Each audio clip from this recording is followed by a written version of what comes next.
E o educador português, professor Rafael Silva Pereira, está em Brasília para ministrar cursos para professores e educadores, e ele é um dos maiores especialistas em dislexia. É autor da bateria BAD, dos mais conceituados testes de avaliação de pré-competências de leitura e escrita em crianças. E ele fala que dislexia não é doença e, portanto, não tem cura. Então, nós vamos aproveitar essa presença do professor aqui em Brasília para conversar um pouquinho com ele. É o professor Rafael Silva Pereira, doutor em neuropsicologia da dislexia, diretor pedagógico da Associação Esther Jans, professor do mestrado de Educação Especial na Escola Superior de Educação Almeida Garrett, em Portugal, e, como eu disse, um grande especialista em dislexia. Professor Rafael, bom dia, é um prazer tê-lo conosco. Bom dia, Luiz, obrigado, o prazer é todo meu.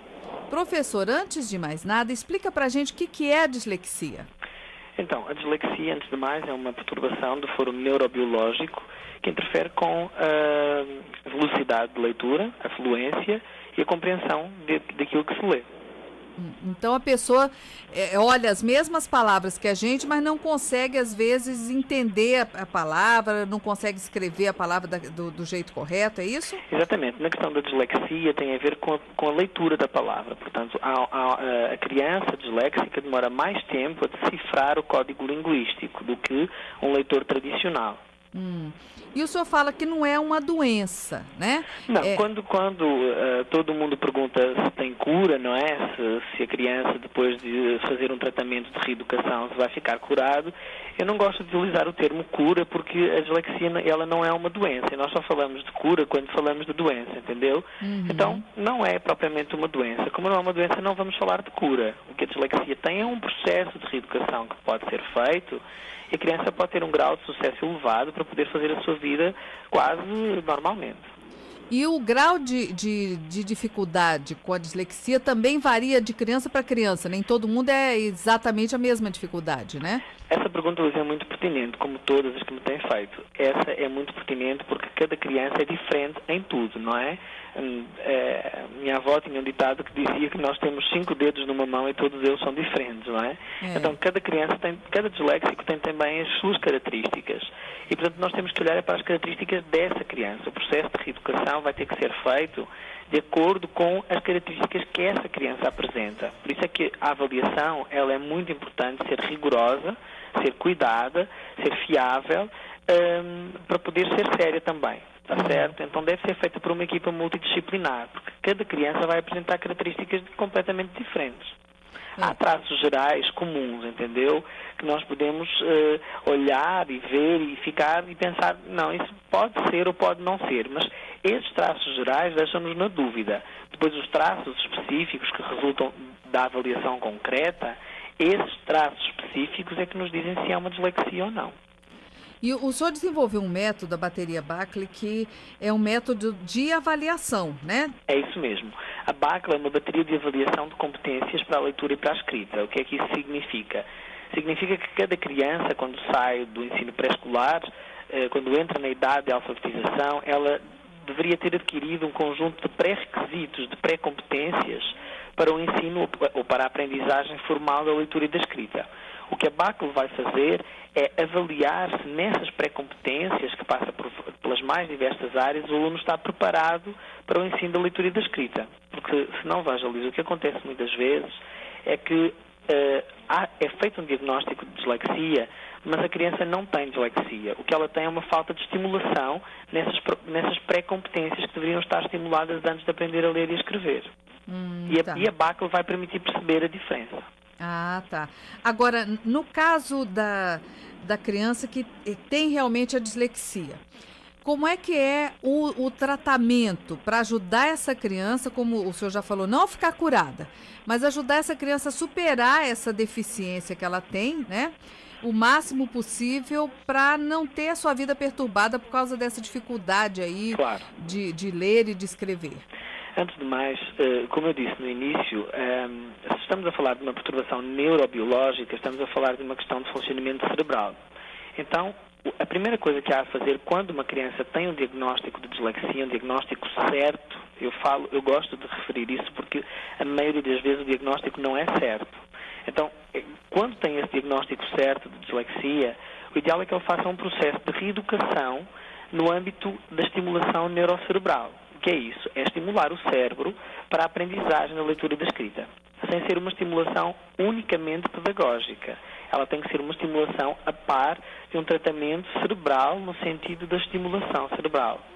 E essa estimulação, quanto mais multissensorial for, melhor. Quanto mais o aluno tocar, mexer nos materiais, manipular os materiais, levar à utilização da sua visão, da sua audição, do seu tato, melhor. Agora, aí pelo que o senhor falou, professor Rafael, a gente percebe que até esse trabalho que os pais devem fazer em casa, desde que a criança nasce, né? De estimulação por meio dos sons, das cores, né? Da música, do objeto, da leitura, isso tudo então acaba beneficiando crianças de todos os tipos, inclusive as disléxicas. Muito, muito. Vai beneficiar todas, entendeu? E mais ainda as disléxicas que vão ter esse problema no futuro, não é? E que se tiverem uma estimulação adequada previamente, isso vai ajudar muito depois na questão do processo de reeducação, porque tem a ver com estimular competências. Eu vou dar-lhe um exemplo. A questão da motricidade, a forma como o aluno pega num lápis e escreve, pode ter influência na maneira como essa escrita vai resultar. E se o pegar desse lápis for incorreto, isso tem a ver com uma falta de motricidade, aquilo que nós chamamos de motricidade fina. E a motricidade fina é uma pré-competência para a escrita. Se ela não estiver estimulada, a criança vai apresentar uma escrita disforme, que muitas vezes nós não vamos entender o que ela escreve. Se olharmos assim à vista, pode parecer uma disgrafia, ou seja, uma caligrafia imperceptível. E pode não ser, pode ser apenas uma falta de estimulação desse campo da motricidade fina. Tá. E claro, como o senhor já falou aqui também, professor Rafael Pereira, a dificuldade varia de criança para criança, o grau de dificuldade também. Esse tratamento para essa criança se desenvolver melhor é feito individualmente, né? Esse tratamento deve ser feito individualmente, sim, porque, como eu lhe disse, cada criança apresenta características distintas dentro da dislexia, porque, para já, cada disléxico vai apresentar um subtipo de dislexia. Pode ser visual, auditivo, ou pode ser viso-auditivo. Temos estes três dentro da dislexia. Então, perante o subtipo, o processo de reeducação tem que ser diferente. Uma criança que tem o subtipo visual não tem o mesmo processo de reeducação de uma criança que tem o subtipo auditivo, porque uma tem a ver com o processo de descodificação visual e uma tem a ver com o processo de descodificação auditivo ou da questão fonológica, como ele quiser chamar. Agora, para os pais que recebem o diagnóstico de que a criança, de que o filho tem dislexia, o que o senhor recomenda, professor Rafael Pereira? Olha, eu recomendo, antes de mais, que essa avaliação, para se chegar ao diagnóstico da dislexia, seja uma avaliação multidisciplinar, que não seja uma avaliação exclusivamente individual, a não ser que o profissional que fez a avaliação seja um profissional que domine todas as áreas, a área da neuro, a área da psicomotricidade, a área da psicopedagogia, da psicologia, não é? Portanto, a não ser que esse profissional domine todas essas áreas, o ideal é que a avaliação seja feita por todos esses profissionais. Depois do diagnóstico estar feito e chegando ao subtipo da dislexia, um profissional dentro dessa equipa que eu acabei de falar vai ter a capacidade de fazer esse processo de reeducação. Portanto, os pais devem, antes de mais, não devem ficar alarmados, porque a dislexia não é uma doença. Temos disléxicos com muito sucesso por todo o mundo, que não conseguem fazer isso dessa forma, mas conseguem fazer isso de outra forma. Então, conseguem chegar onde os outros chegam. Podem levar mais tempo a chegar lá, mas vão chegar. O que é importante é que a criança se sinta amada, se sinta próxima da família, da escola. E há uma coisa muito importante, Luís, é que a escola e a família trabalhem numa parceria única, numa relação muito íntima para tratar e ajudar essa criança. E aí a gente chama atenção, né, professor, para aquela história de não pensar que o filho é burro, né? Não, isso é muito importante também esclarecer, porque o disléxico não tem nenhum problema intelectual. Está certo? Por isso é que há pouco, quando eu falava do diagnóstico, o diagnóstico deve ser feito por exclusão, exatamente para nós percebermos se até chegarmos à dislexia, se não há nenhum comprometimento com a criança. E essa questão intelectual é muito importante, porque se a criança tiver um comprometimento intelectual, ela já não pode ser disléxica. O que ela tem é um problema cognitivo, está certo? Porque o disléxico, ele não tem nenhum problema cognitivo. Ele tem, por norma, o seu QI intelectual na média ou acima da média. Portanto, quando as pessoas falam que o disléxico é burro, isso está completamente errado.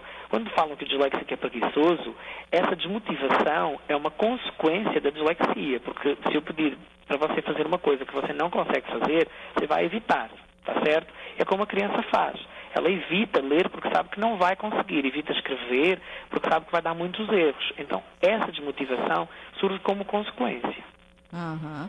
Então, é mais um motivo para ter mais amor e paciência ainda, né, professor? Amor e paciência são dois ingredientes fundamentais para que esse processo de reeducação seja um sucesso. Porque eu posso fazer um processo clínico de reeducação, mas se essa criança não tiver amor, carinho, compreensão, seja por parte da escola, em sala de aula, e seja por parte da família em casa, esse processo de reeducação não vai ter sucesso. E a gente imagina que essa criança, como qualquer criança que tenha qualquer problema, ou qualquer adulto que tenha qualquer problema, né, professor, precisa da compreensão dos pais, da família, da escola, dos colegas, né? Porque senão, fatalmente, ela vai ser envolvida em piadinhas, em gracinhas que podem prejudicá-la ainda mais e levá-la a ter até medo de se expressar, né? Podem prejudicar, vai ter medo de se expressar. O disléxico já não gosta de ler em voz alta, precisamente porque tem receio de que os colegas, ou até mesmo às vezes, quem está por perto, possa dizer, ou os comentários que possa falar. E, portanto, essa é já uma das características gerais do disléxico, que é não gostar de ler em voz alta. E, portanto, é importante que todas as pessoas que rodeiam o disléxico não tratem o disléxico com pena, porque não estamos a falar de nenhuma doença, que não tratem o disléxico como um ser diferente, mas que percebam que a diferença do disléxico tem que ter também um acompanhamento diferente, entendeu? Mas diferente no sentido positivo e construtivo. Muito bem. Bom, o senhor está aqui em Brasília para ministrar cursos, né, para educadores, para professores. Aí, o senhor sabe, professor, se ainda tem vagas para esses cursos? Ainda tem. Ele é organizado pela Marli, da BPP, e, portanto, é lá no Colégio Notre Dame, e portanto, ele vai ser amanhã, por volta das 14 às 17. No Colégio Notre Dame. Notre Dame. Portanto, quem quiser fazer o curso, que vai ter no preço que está já incluído o valor da BACLI, então a pessoa paga o preço e já tem uma BACLI de oferta, pode fazer esse curso contactando a Marli aqui da BPP do Brasil. Ele contacta a BPP do Brasil e consegue ter ainda vaga. Então, deixa eu passar aqui o telefone de contato da Marli. Isso é ótimo. Né, que é o 8140 5577, 8140 5577 e 3321 9666, 3321 9666. Nós conversamos aqui com o professor Rafael Silva Pereira, que é autor da bateria BACLI, que é um dos mais conceituados testes de avaliação de pré-competências de leitura e escrita em crianças, né, que ajuda, então, a definir se realmente a criança tem dislexia, que é essa dificuldade para ler e para escrever, ou não. Que é, então, toda a base do tratamento que vai resolver o problema. Professor Rafael, muito obrigada. Bem-vindo ao nosso Brasil, à nossa Brasília. Esperamos que o senhor goste muito da nossa cidade. Vou gostar, com certeza. Estou sendo muito bem tratado. E obrigado mais uma vez pelo convite também. Um grande abraço. Até outro dia. Outro, obrigado. Adeus.